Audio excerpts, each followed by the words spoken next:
This is Tesin here, and I came from Pakistan. Like it's been my 6 months in the Vasa, and I came for like my studies.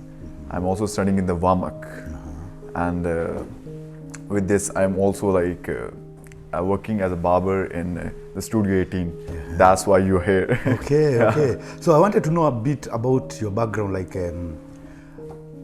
back home you're from Pakistan, yeah? I'm from Pakistan. So how was your life in Pakistan like before you came to Finland? Yeah. Where did you go to study? What you used to do in Pakistan? Yeah. I was the one who was like, who always wanted to have some gathering with the friends and have some, you can say, the sports around. I love to play cricket. Yeah, so I always have some friends which are like related to cricket field. Yeah. So usually I have friends who plays cricket. I always used to play cricket and football with this, but not so much. Not so much. And I'm the one who is also a family guy. I used to, if I'm not I'm not involved in the sports, then I'm always gathered with my family. Okay. I'm playing with my younger sister. She's 5-year-old, and having some conversation chats with my mother and father. How many are you in the family? We are 6. 6. You are. Yeah, we are 3 brothers and 1 sister and parents. Are you a firstborn or last? I'm the first one. First one. Yeah, I'm the eldest one. So all of them, they're depending on you now. Yeah, you can say. Okay, so what did you study back in Pakistan? I just did intermediate in 2022. Yes. And 1 year I spent, like I was applying somewhere, but on the way I just found, no, I should go Vasa, sorry, Finland. So I just wasted my 1 year for experimenting different things. Yes. But it goes good. I learned a lot of things with this. So then after this, later on, I like applied for Vamak, and then I'm here. Was it hard to apply? Like, how is the process while you're back home? Who told you about Finland in per se? Like, with your friend or? Earlier, I wasn't like interested or hoping to come in the Finland. I was interested to go Australia. Yes. But I just, when I like, there was a situation like I turned my decision, I took my decision, and I just studied about different countries in the Europe and some other, like UK and Australia and other New Zealand also. Like, but at the finalized, like the things about the Finland was like as it is famous as the happiest country in the world. Yes. So it was famous. So I just wanted to know like why it is famous, just the facts which makes it the happiest country. Yes. So the number of opportunities and the people are happy, and especially the studies is also the Vasa is also famous as the city of students. So did you have anybody like who was already here in Finland that at least, or you just found it on internet about? Yeah. I just found it on the internet. I just did the studies, so I should go there or not. Then after getting some pros and cons, I just decided to come there. Was it hard to apply for, like, yes, I know the school maybe you got it, but applying the permit to come here, was it a stressful thing or it was easy? No, because I had never applied before, so it was a new experience for me. So like every step I was like learning, and I was, you can say, it's kind of new for me. So, and when I applied I get the offer letter from university, then the next step was about to apply for the embassy.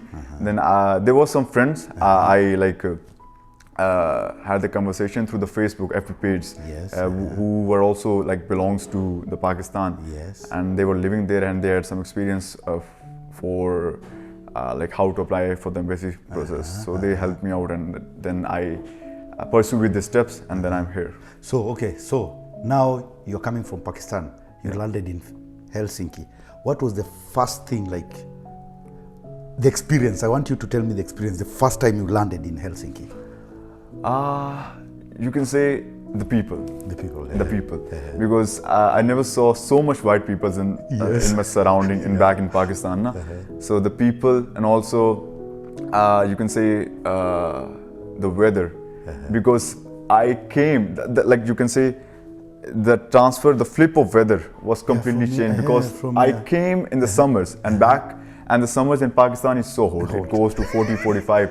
And I came, you can say, 31st of August, I was in Pakistan with Yes. 40-degree temperature. Yeah. And 1st of September, I was in Finland. And it was like 5 degree, 4 degree, quite cold for me.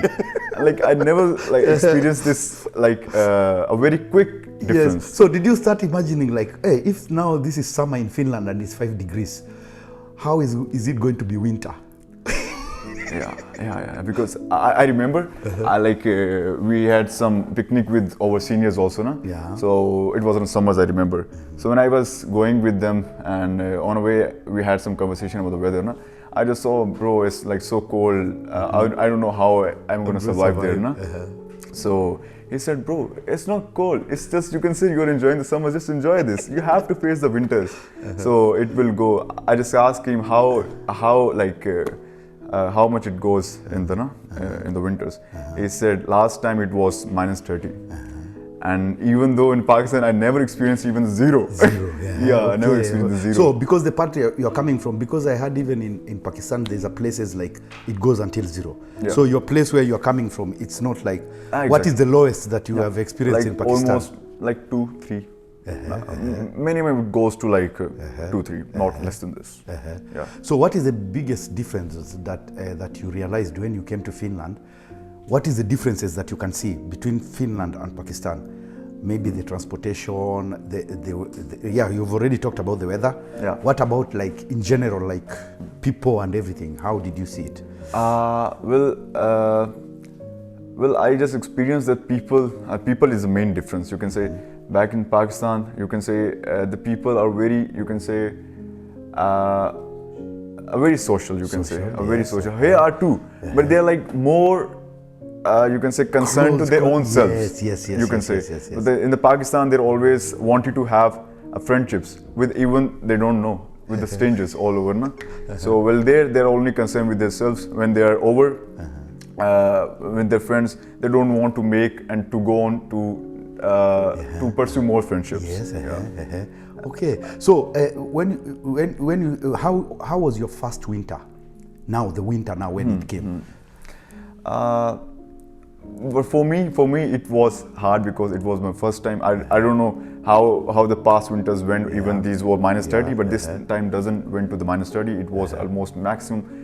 The minimum it goes almost -15, -20.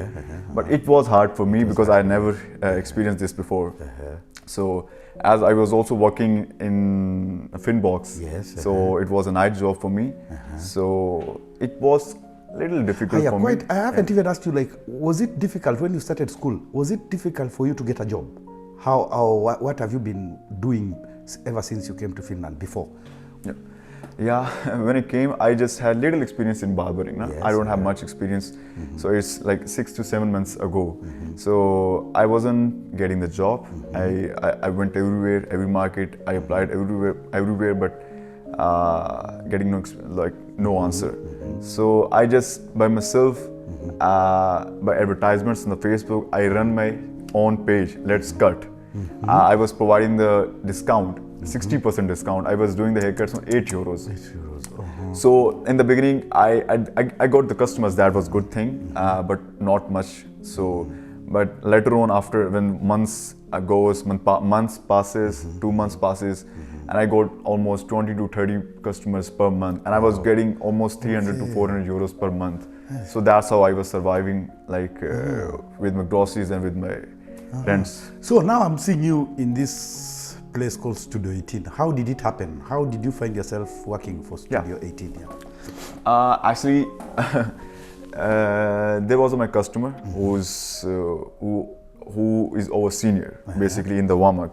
So he came to me twice, and he's also his class fellow, Usman's class fellow, basically.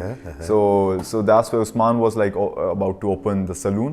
So as he was his class fellow, he gave him the responsibility to find the barber. He said, okay, it is no big deal for me because I already know someone who do my haircut on just €8. So it would be a good opportunity for him. That is me. So he. Marco gave him my number and he approached me. I said, "Oh, I'm always ready for this." I came there and I'm working there. How was the chemistry between you and the owner of the Studio 18? Yeah. How was it the first time? The first time, because as he is owner and he has to, like you can say, he has to keep the things in a way that you have to be open. You don't have to be stressed for anything. So he make everything so easy for me. Like he said, you are the boss here. So just don't consider me your boss. You are the boss here by yourself. Like you have to think about by yourself. Whatever you think things need to be changed, it's all on you. So it was like open thing. Open like thing. Yeah. Okay. He gave me the confidence that I can share everything with him. Yeah, because one thing that I've come and learned about, like if somebody is struggling and you're starting something, you don't have to think so much about the money first, because I'm not saying like it's passion for you to cut the hair, but that's something that you've decided to do because to survive before you get a job and everything. And then when you come here and you just do it out of love and understand everything, I think that is a very good combination. Because even the first time I met you, the smile, the everything, like even I allowed you to cut my hair. I've never been caught with anybody like. Then I saw you are doing good work and everything. So how is the business now? Is it going slowly or it's... because as you said na, that you have never gave your haircut to any random person. So you saw my job. So that's why you came and you cut your hair. So it's just you're winning people slow by slow. Exactly, because nothing happens in a one blink. So you have to wait. Because the one thing I learned from the customers that I was getting home, because I don't had money.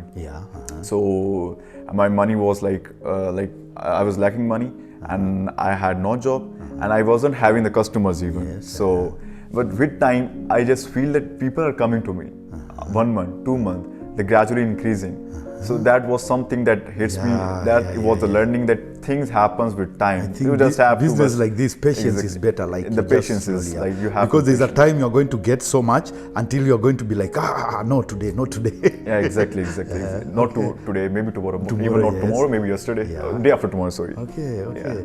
So in whole, like now you're saying 6 months since you came, Yeah, 6 months. How can you summarize like your stay in, especially in Vasa, for the 6 months that you've been here? How can you put it in short words? Like how do you see it?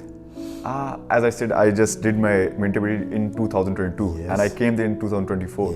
Like these 2 years were depressing for me because I wasn't doing anything. So when I came there, I socialized myself. I had friends. I have gathering. So in simple way, I just you can say I just keeping myself and bringing myself in a way. I'm getting confidence back, I'm getting socialized back, and I'm just getting to my best version with time. Thank you very much, Sarman. Thank you very much, and all the best. Thank you so much. Yes? Thank you so much.